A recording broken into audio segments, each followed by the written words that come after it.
Radio Raheem with Dominic, INGLE, and the victorious locker room. Dude, it's your job for this locker room to be exactly the way it is right now. Talk to me about getting this fighter ready to put on the kind of performance we saw tonight. Listen, you know, it's never been in doubt that Billy's got the boxing ability. He's always had boxing ability. I can remember him, you know, in the amateurs coming through and seeing his name in the trade boxing magazines and what a talent he was.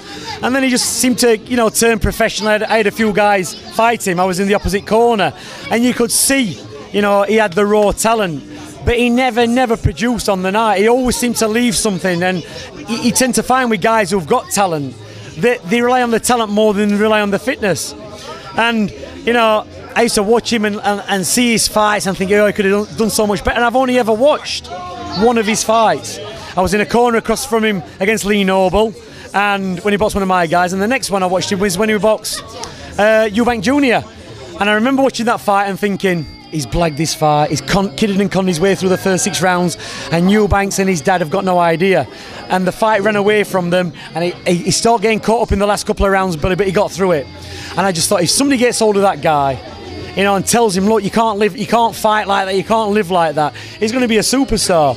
And it never crossed my mind I was going to train him. But if there was one fighter in all Britain I could pick, not Anthony Joshua, not Tyson Fury, it would be Billy Joe Saunders, because he's got the boxing style that is synonymous with our gym. You know, the Nazim Hamids, the Ryan Rose, Johnny Nelson, Junior Witter. He's got the style to box, to hit, not get hit. You know, and he's entertaining to watch. He's not just an attacking fighter. So, you know, when Frank Warren phoned me and said, I want you to train this kid, I was rubbing my hands thinking, you know, it's a big task. He's been out for 6 months. We're going to have to put everything into this guy. We can't make a slip, because if he gets beat, you know, he's jumped camps, we're all going to look foolish. But this is the second fight he's had.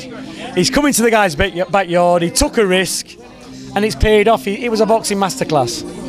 Speaking of the master class of boxing, the design of this fight, the game plan that you had, you know that Lemieux has that left hook. Inside, he does have heavy hands, punching power.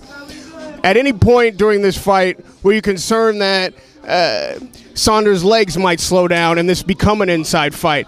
And on top of that, at what point did you know that your game plan was going to last 12? No, after the first 2 rounds, I could tell. But, you know, it's not just me training Billy Joe Saunders. We've got a host of kids in the gym. It's a support system.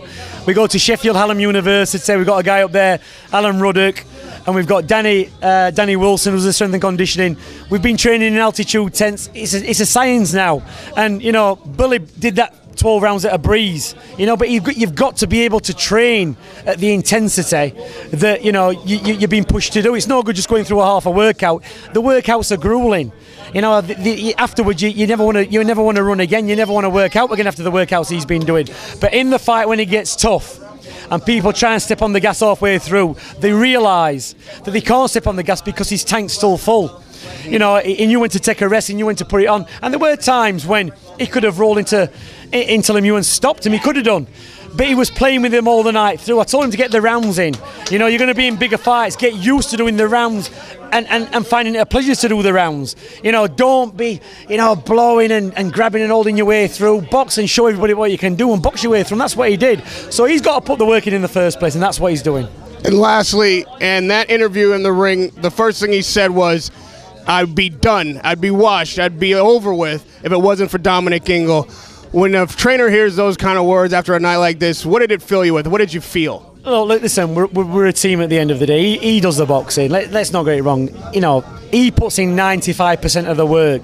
But the work he's got to be doing has got to be correct. You've got to know what you've got to do with him. It's no good training him in a different way to he's used to. And we're used to training a whole host of styles. It's nice. It's a nice compliment.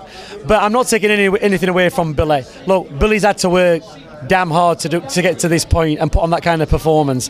It's a team effort. You know, I can guide him and tell him, you know, when to rest, when to push it. You know, the kind of sparring. We've had some great sparring. We've been in Toronto for 2 weeks with a guy called Adam Harris, who's run around, done everything. We've had a fantastic camp. It's like we've lived in Toronto. We've had everything provided for us.